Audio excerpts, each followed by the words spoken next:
5,000 रुपए का वीजा किस तरह लाखों में बेचा जा रहा है और यूरोप भेजने का लालच देकर कैसे पाकिस्तानियों को फंसाया जाता है, जानते हैं तज्जियाकार और ट्रैवलर ताहिर मलिक से। कुछ लोग हैं कि उनका ना प्रोफेशन यही है, हम आपको लेके जा रहे हैं, लंदन जा रहे हैं, पेरिस जा रहे हैं, और वो बे यारों मतलब का छोड़ देते हैं। मैं 2 फैमिलियों से मिला हूँ, दोनों का एक बंदा बॉर्डर क्रॉसिंग में मरा है, तो ये बच्चा अभी भी कह रहा है कि मैं पैसे दे के इंतजार कर रहा हूँ।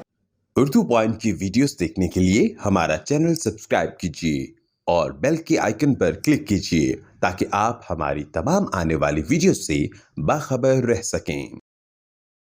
अस्सलाम वालेकुम, आप देख रहे हैं उर्दू पॉइंट। मेरा नाम दानिश हुसैन। यूरोप जाने का झांसा दिया जाता है, लाखों पाकिस्तानी झांसे में आ जाते हैं और लाखों रुपए बटोर लिए जाते हैं। चूँकि हमारे यहाँ यूरोप जाने की ख्वाहिश वैसी बहुत से नौजवानों को और लोगों को होती है, और अब इसमें एक टेक्निकल गेम की जाती है कि आज़रबाईजान से, चूँकि हमारे मरासिम अच्छे हैं पाकिस्तान के, तो लोगों को आज़रबाईजान भेजा जाता है और उनसे ये कहा जाता है कि ये यूरोप है, यहाँ से अब आगे जाएंगे। बहुत से लोग वहाँ पर जाके फंस जाते हैं और उसके बाद वो किसके रहमो करम पर होते हैं, ये शायद वहीं पर जो लोग मौजूद हैं वो ज़्यादा बेहतर तरीके से जानते हैं। ताहिर मलिक साहब हमारे साथ मौजूद हैं, सीनियर तज्जियाकार हैं, सहाफ़ी हैं, ट्रैवलर भी हैं, और ये काफ़ी चीज़ें इस तरह की देखते हैं। अभी हाल ही में सोशल मीडिया पर इन्होंने ख़ुद भी इस आवाज़ को बुलंद किया। चूँकि सिर्फ 5,000 की फ़ीस है, अब लोगों को पता नहीं कि फ़ीस कितनी है, वो 2 से 3 मिलियन तक पैसे दे देते हैं और उसके बाद अपनी इस जमा पूंजी से हाथ धो बैठते हैं। ताहिर मलिक साहब, ये बड़ी टेक्निकल सी गेम करते हैं, इसमें वो जो फ्रॉडी हैं वो ज़्यादा ज़हीन है या हम लोगों की लाइल्मी या कम इल्मी है? एक्चुअली है, अनफॉर्चुनेटली आपको पता है कि हमारे यहाँ मतलब पढ़े लिखे लोग कम है, ख़ास तौर पे ना ये कुछ एरियाज़ हैं। मतलब मैं क्योंकि खाली ये जो आपने आज़रबाईजान की बात की, इससे पहले भी मैं थोड़ा सा आपसे एक एक्सपीरियंस भी शेयर करूँगा। तो मेरा एक मीडिया रिलेटेड होके तो मसलन गुजरात का इलाका है, डिंगा का इलाका है, हमारे यहाँ कुछ मीरपुर का इलाका है। कुछ लोग हैं कि उनका ना प्रोफेशन यही है, बाप ने भी यही काम किया, बेटे ने भी यही किया, खालिद ने भी यही किया, चाचा ने भी यही किया, तो उनके लिए वो ना एक अंदर एक चीज़ छुपी हुई है कि हमने ना पैसे दे के ना बाहर जाना है। अभी जिस तरह से चले, स्पेसिफिकली आज़रबाईजान का लफ्ज़ मैंने इसलिए इस्तेमाल किया क्योंकि वैसे हमारे मरासिम में अच्छे जाना आसान है। 5,000 वीज़ा फ़ी है, इंटरनेट से खुद ही आप, अगर आप इंटरनेट जानते हैं तो फॉर्म फिल करके आप अप्लाई कर सकते हैं। लोग जो है वो जाते हैं टाउट्स के पास, ट्रैवल एजेंट्स के पास, सारे ऐसे नहीं हैं लेकिन कुछ है जो मिसगाइड करते हैं। मेरे ख्याल से ऐसे तजर्बात हुए हैं या देखे हैं कुछ? ऐसे मेरा अपना जो शो का हमारा जो प्रोड्यूसर है वो गया है जहाँ से ये कहानी शुरू हुई, क्योंकि नेचुरली ये नहीं कि मैं कह रहा हूँ कि जर्नलिस्ट ज़्यादा ज़हीन होते हैं, हमारी इन्फॉर्मेशन ज़्यादा होती है तो आपकी अलर्टनेस बढ़ जाती है। तो वो यहाँ से मेरे लोग आके उन्होंने आके मुझे बताया कि वहाँ पे बड़े पाकिस्तानी हमें मिले हैं। तो हमने कहा भी तुम यहाँ क्या कर रहे हो? उन्होंने कहा जी हमने तो आगे यूरोप जाना है, हमें तो एजेंट साहब लेके आए। तो उसकी थोड़ी बैकग्राउंड फिर मैंने उस पर काम किया। तो काम ये हुआ कि एक्चुअली पाकिस्तान आर्मी ने बड़ी हेल्प की है आज़रबाईजान की, उनकी लड़ाई थी आर्मेनिया के साथ। तो जिस तरह इंसानों के ताल्लुकात होते हैं इसी तरह ममालिक के ताल्लुकात होते हैं। तो आज़रबाईजान में इस वक्त आप जहाँ पे भी जाएंगे ना आज़रबाईजान में, वहाँ पे टर्की के साथ सबसे ज़्यादा जो डिज़ायरेबल आपको नज़र आएगा ना, पाकिस्तान का फ्लैग नज़र आएगा। तो उन्होंने बहुत ज़्यादा पाकिस्तानियों के लिए रियायत की।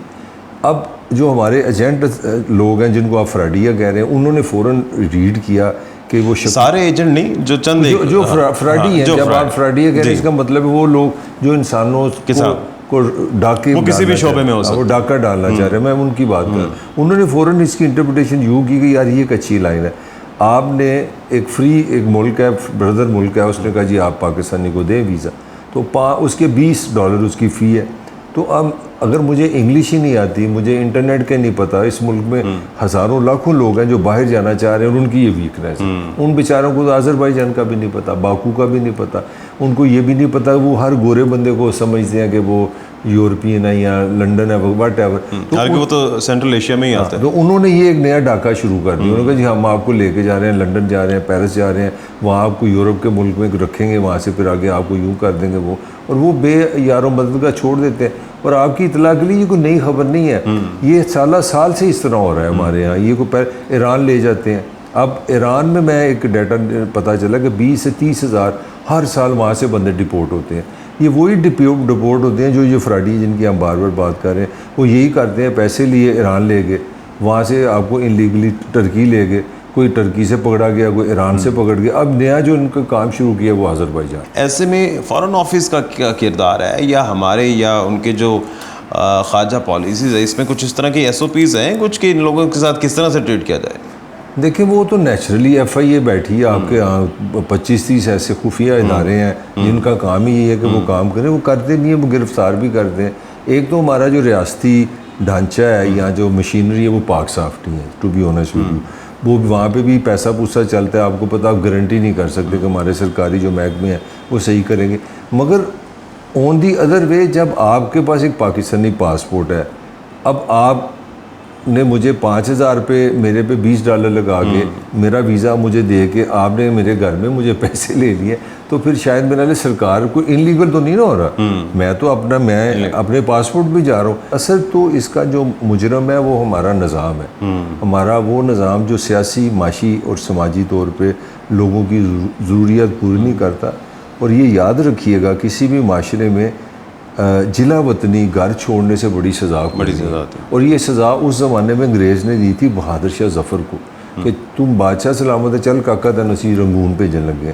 तो हमने मुल्क बनाया अल्लाह के नाम पे, हमने मुल्क बनाया कि यहाँ मुसलमान अच्छी ज़िंदगी गुजारेंगे, और उसको हमने 75 साल में उसमें इतनी हमने जुल्म ज़्यादती की कि लाखों करोड़ों लोग सिर्फ चाह रहे हैं कि हम यहाँ से निकल के अपना रिज़्क कमा लें। ये बड़ी अफसोसनाक बात है। मैं आपको जो डिंगा की मैंने अपनी बहुत पुरानी बात सुनाऊँ, मेरे लिए, मैं इसी तरह एक स्टोरी पे काम मैंने किया था सितंबर 11 के रेफरेंस से कुछ साल पहले। तो एक बच्चा था, वो मकदूनिया कोई सेंटर, यही इसी तरह टर्की से ना उसको क्रॉस कराया बॉर्डर।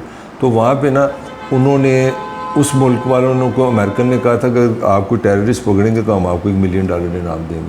तो ये कुछ पाकिस्तानी बच्चे डिंगा थे, पाकिस्तान पंजाब से गए थे। तो उन्होंने ना उनको बॉर्डर पे, उनकी दाढ़ियाँ बड़ी थी, उनको गोलियाँ शोलियाँ मार के ना अमेरिकन से पैसे ले लिए। अच्छा, मैं वो स्टोरी करने डिंगा गया तो मैं बड़ा उस माँ को बड़ा मैंने दुखी देखा। वो कहती है, पुत्र मैं तेनों दी कब्र ते जाके मैं भी दुआ मंगना चाहनी, तो मेरे नाल चल। And I saw her crying, उसकी आंखों में आंसू आ रहे हैं। कब्र पे वो ले गई अपने बेटे के। तो मैं हैरान रह गया कि 7 बच्चे खड़े थे। तो मैंने उनसे पूछा कि हमारे बाप की ये कब्र है। मैंने कहा आपके वालिद को क्या हो गया बच्चों? उन्होंने बताया जिस तरह उन्होंने इलीगल बॉर्डर क्रॉस किया था तो एजेंट उनको ले गया था। तो वो फ्रीज़र था फलों का जो फ्रांस जा रहा था, तो वो इमिग्रेशन होते होते वो 6-7 घंटे खड़ा रहा बॉर्डर पे, तो वो फ्रीज टू डेथ हो गया। तो ये उनकी कब्र है। अब आप देखिए, मेरा दिल हिल गया कि एक कब्र में एक बच्चा बॉर्डर क्रॉस करके गया।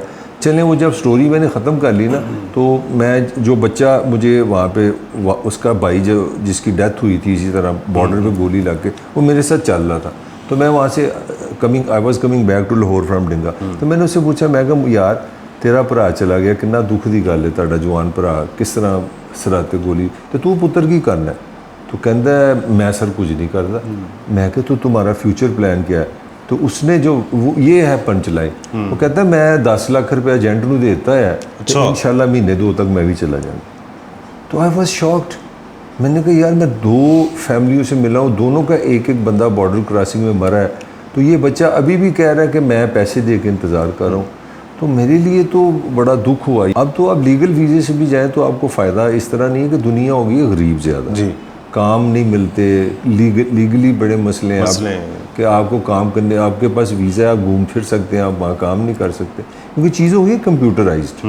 तो कंप्यूटर की IT के आने से बहुत सारी चीज़ें जो है ना मुश्किल भी हो गई हैं। तो मेरा ख्याल है कि अल्लाह करे कि लोगों में अवेयरनेस आए और वो बजाय इस तरह जलील होने के, पैसा ज़ाया करने से अपने मुल्क में कोई काम करे तो ज़्यादा बेहतर है। ये आपने हासिल कुल्ले में ख्याल से आखिरी बात कि अपने मुल्क में काम करें तो ज़्यादा बेहतर है, ज़िंदगी भी है और अपनों के साथ भी है। बहुत शुक्रिया, ताहिर मलिक साहब हमारे साथ मौजूद थे। और आखिर में यही कहना चाहेंगे कि जो ट्रैवल एजेंट, जो प्रोफेशनल हैं, उनकी भी जिम्मेदारी आयद होती है कि वो ऐसे लोगों को बेनकाब करें जो उनके दरमियान घूमते हैं, लेकिन उसके बाद लोगों को झांसे में लाते हैं और फंसाते हैं, और उसके बाद कोई अपनी जान से जाता है, कोई अपने माल से जाता है। अपने मेज़बान दानिश हुसैन को इजाज़त दीजिए। अल्लाह निगहबान।